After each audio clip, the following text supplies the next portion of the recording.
In this video, traders, we're going to look at reframing your trading goals from monetary-based goals to actions.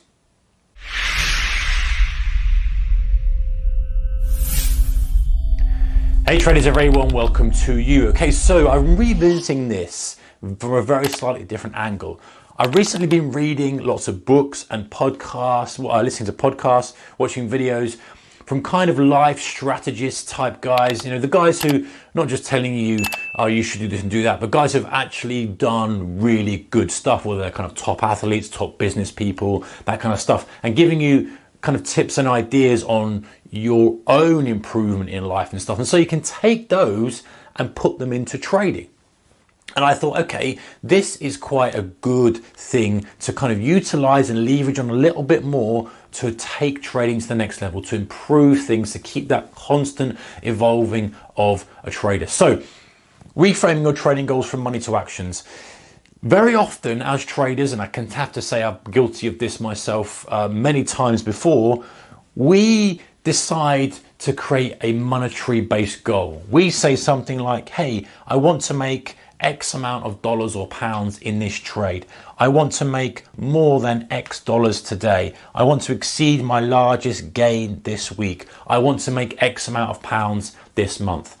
The problem with that is you have no control over that target. Now that may be something that you think about, and this is something that was mentioned, is that, hey, you can still say, hey, I want to have this, I want to achieve that, I want to do the other, but you must have goals that are actionable, that you can actually do. Like, the fitness is a great example, okay? Someone might say, hey, I want to lose 20 pounds by this date. And that's fine to have that as a vision, but the example is, hey, you know what? If I want to lose 20 pounds, I need to commit to going to the gym every Tuesday, every Wednesday, every Friday, and walking on a Sunday. Whatever it may be, I need to commit to not eating snacks, to not eating this. I'm kind of being broad here, but you get the point. Those are things that you can actually do. You can actually not eat a product that you know is bad for you. You can actually go to the gym. And the idea being that those actions will result in you losing that 20-pound goal or whatever the goal may be. Same with finance, same with trading, same with business. We can't say, hey, I want to make 500 bucks in this trade, 1,000 bucks in this trade, 50 bucks in this trade, whatever it may be. All you can do is do actions like, I'm going to execute my trading plan. So you've planned out your trading plan. All I'm going to do today is execute my trading plan, which should result in me making X pounds in a trade.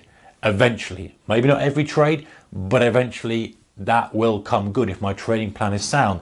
It will mean that today I will make more than X amount of dollars because I'm executing my trading plan and I'm sticking to my risk parameters, like taking a maximum of X trades. There's a big one for traders, that for day traders and swing traders itself. You know, swing traders, you're taking too many trades. You've got so many opportunities, you're spreading yourself too thin. In reality, just like day traders, having the categories of setup, saying, you know what, let me just take a maximum of 2 trades this month, 2 trades this week, 2 trades today, whatever time frame you're trading. Not, I'm going to make X amount today, X amount this week, X amount this month. Okay, another thing, exceeding my largest gain this week, again, monetary amount. So you might say, well, I made £1,000, I want to make another 1,000. That's never going to work.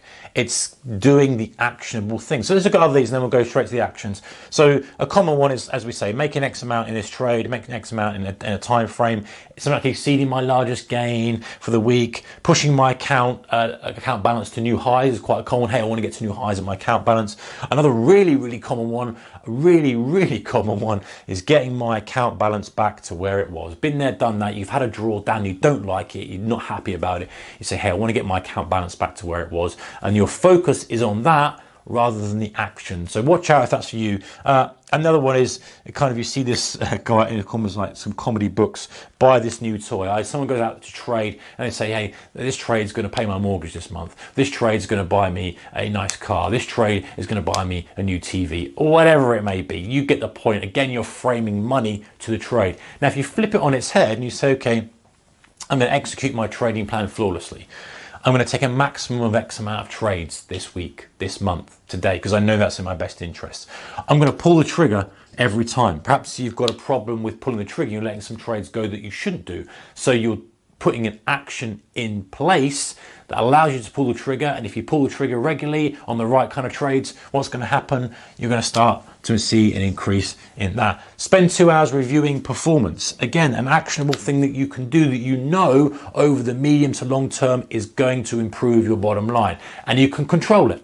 You can say, hey, what, 2 hours, stopwatch starts, timer starts, sit down, focus. What have I done? What do I need to do better? What are my charts? What is, having a routine for doing that. Running through my pre-trade checklist every time. You might have identified that some of your biggest losers come from shooting from the hip. You see something come out, you fire the trigger, pull the trigger, you're in a trade, before you know it, you're in something you don't really want to be. And you've identified that if you do a pre-trade checklist every time, you'll reduce your losing trades. And what does reduce your losing trades do? We come back to here again. It makes you more money. And the final thing is not lose more than X. Now, I have talked about money and actions here. This is something that you can control, even though it's monetary based. These are all monetary based to the upside. I want to achieve this. What you can control in trading to a certain degree, of course, there's some scenarios where the risk is uncontrollable, but 90% of the time you can control it in one way or the other.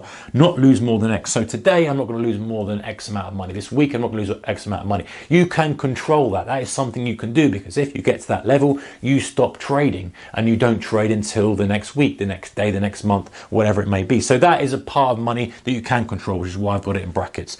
So try that, guys. Try just knowing that high performers everywhere are doing this. Traders, like I say, athletes, business people, whatever it may be, they have this in their mind. So say, you know what, I want to make like $1 million from my trading this year, or 100,000, 10,000, whatever the number may be for you.